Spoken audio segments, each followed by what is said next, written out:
please. Sir, my name is Orlando Gutierrez Bornat. I represent the Assembly of the Cuban Resistance. It's the main coalition of pro-democracy organizations in the Cuban exile community. And what I want to do is very briefly share with you 4 memories of my life that helped me understand what socialism is, or communism is. Okay. First of all, I want to thank God for this opportunity, for many different reasons.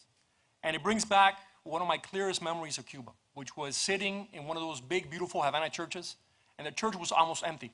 My grandmother, myself, 2 or 3 more people, the priest doing mass.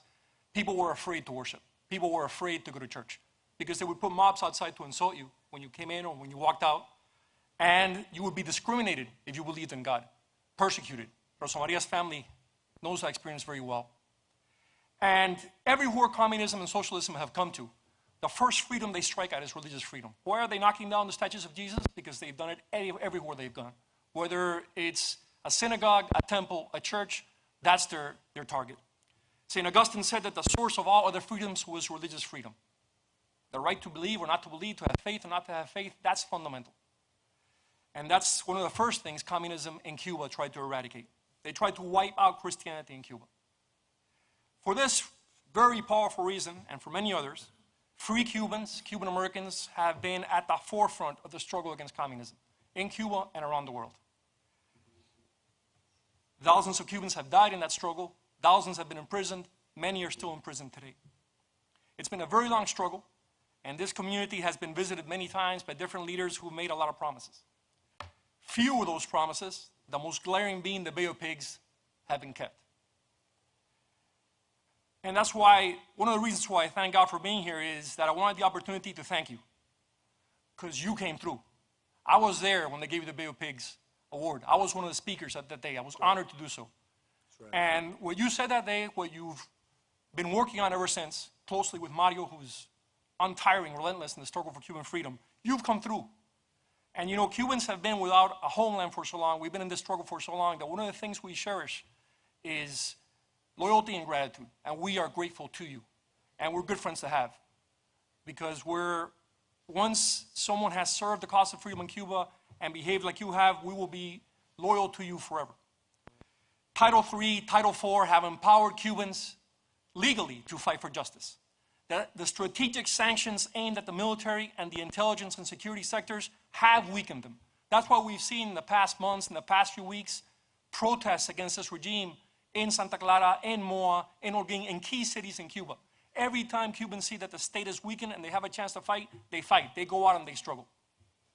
That's why it's especially important at this point in time that we have a strong Radio Martí, a strong TV Martí, a strong Radio República, all these stations which are transmitting uncensored, accurate, objective information to Cubans.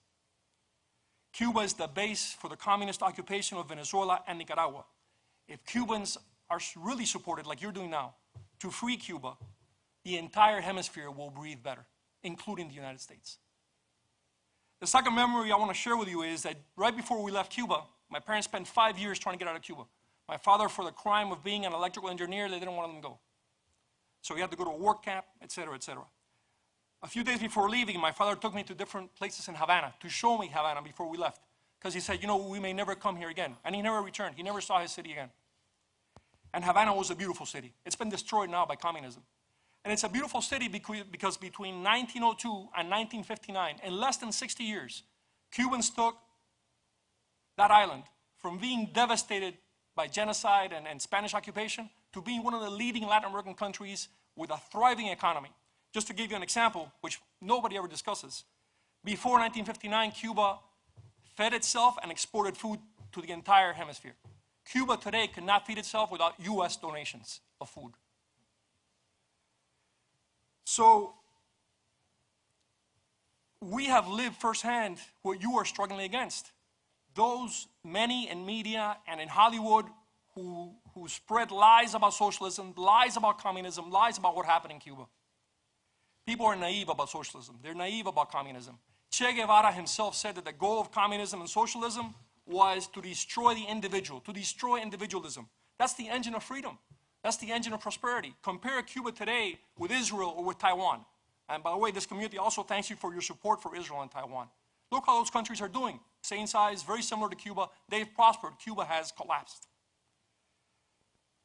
So my last memory is the 24th of February of 1996. 4 Cuban Americans were massacred over international airspace, trying to help people who were escaping Cuba in rafts.